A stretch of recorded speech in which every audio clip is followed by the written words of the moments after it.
Well,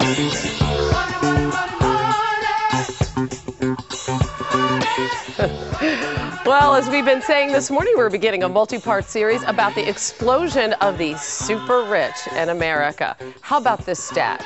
By 2004, the richest 1% of Americans were earning about $1.35 trillion a year.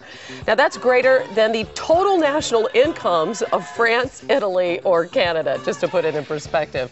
And with me here is early show national correspondent Jeff Glor. So no wonder they say that these folks have their own country. The numbers are staggering, Hannah. Yeah, the super rich in America have almost become their own country. And Wall Street Journal writer Robert Frank became a best-selling author with his inside look at the place he named Richistan. Today, he introduces us to the school where you learn about the care and feeding of billionaires, like where to find Ben & Jerry's Chunky Monkey ice cream on your yacht in the Mediterranean.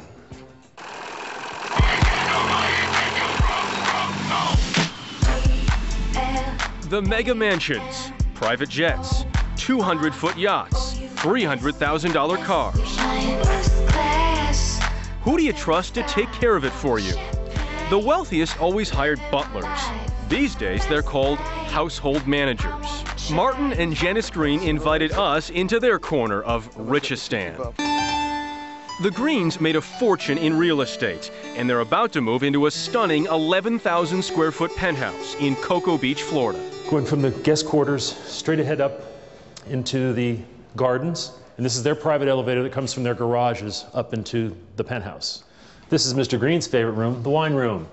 It'll hold 1,250 bottles when fully stocked.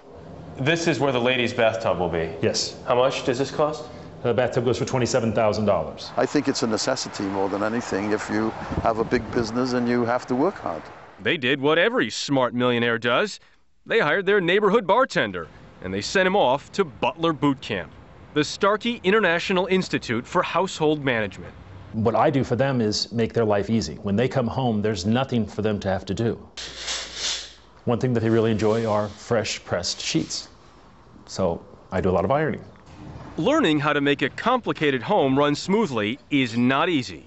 It's called lifestyle management. They're running a budget. You bet they are. This Georgian mansion in Denver, Colorado is both home and school for managers in the making. 8 weeks of intense training at a cost of more than $12,000. It's not a bad gig. At the end of these 8 weeks, many will be offered jobs at more than $100,000 a year. There you go.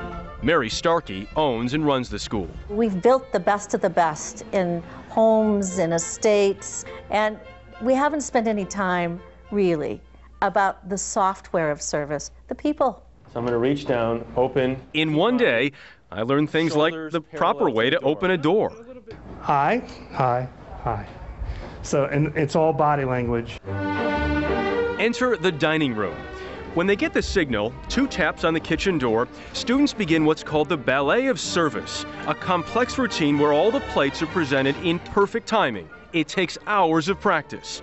Serve to the left, lean far enough forward for a smooth delivery, but not too close to make the guests uncomfortable. It's one of the toughest training exercises, but designed to show desired traits of discipline, agility, and poise. Silverware needs to be exactly 1 inch away from the edge of the table. Guest plates should be 24 inches apart. There's a crash course in wine, both in the classroom, where students learn how to read French labels, to the table. Turn. Take it away. Where they learn which Burgundy goes best with goat cheese.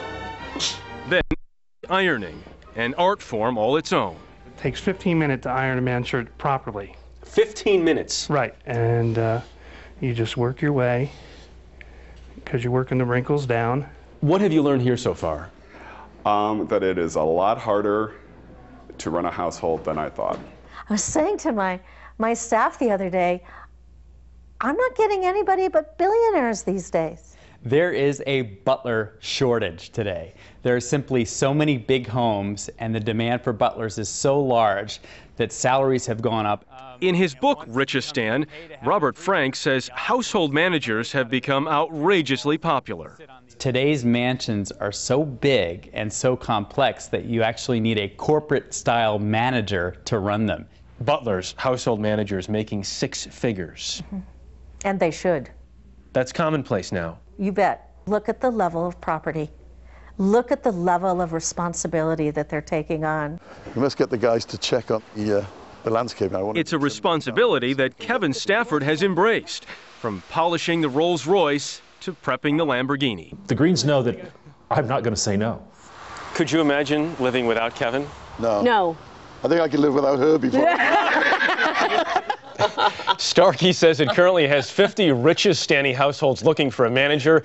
So if you're in the job market and you're looking to work for people with money and make money yourself, there's an opening here. Can anybody get into school? No, I mean, it's like applying to a top college. You have to have the right temperament, the right dedication, the right commitment. Most surprising thing you learned while you were there? About the dining. I mean, did you know you're not actually supposed to wait until everyone gets their food before you start eating? What? You can go ahead.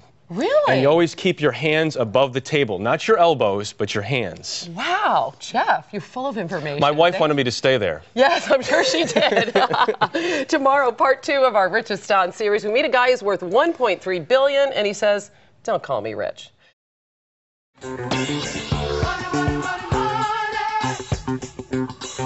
There has been an explosion of the super rich in America. 25 years ago, we had 13 billionaires. Today, there are 500. In part 2 of our series we call Richistan, Early Show national correspondent Jeff Glor spent time with one of them. Good morning, Jeff. Good morning to you, Julie. You'll meet a billionaire today whose story was first detailed in Richistan, a book by a Wall Street Journal reporter whose beat is the super rich. You'll see that new billionaires are more willing to trade in their ties for cargo shorts.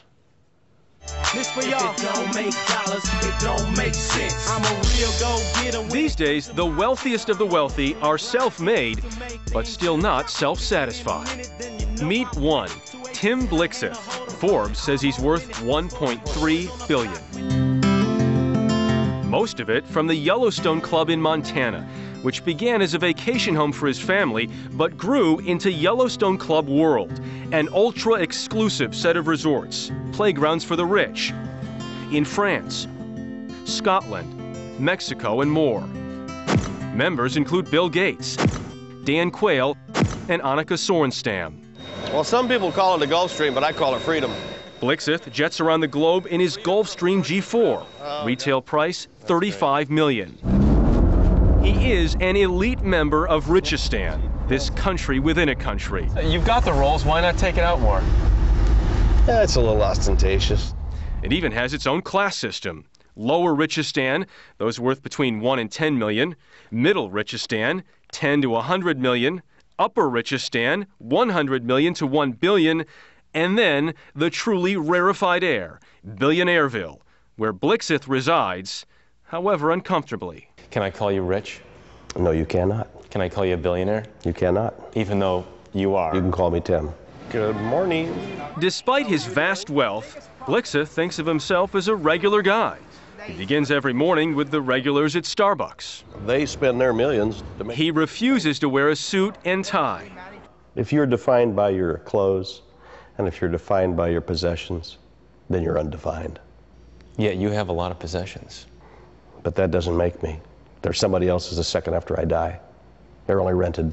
This generation of wealth, people like Tim Blixith, are very different from previous generations of rich people in America. Robert Frank made Blixith a big part of his book. They really like to think of themselves as normal, genuine, middle-class people who happen to have $1 billion in the bank. Maybe it's because of where he came from. The son of a preacher, Blixith grew up in Oregon, so poor the family survived on welfare. Music was not allowed. I sipped away. Naturally, it became his passion. My life's as empty as this bottle, empty as this bottle of dreams. He dropped out of college and moved to Hollywood, dreaming of a career in the music business. Only one problem. I couldn't read an F from a G or a B flat, so I couldn't do that, so I had to stay in other businesses. Blixith realized he had a gift for buying land low and selling high. He became a timber tycoon. He'd already made his first land deal, turning a $50,000 profit as a teenager. By 30, he was making $1 million a month. But just a couple years later, high interest rates sent him into bankruptcy. I basically lost everything and learned a little more about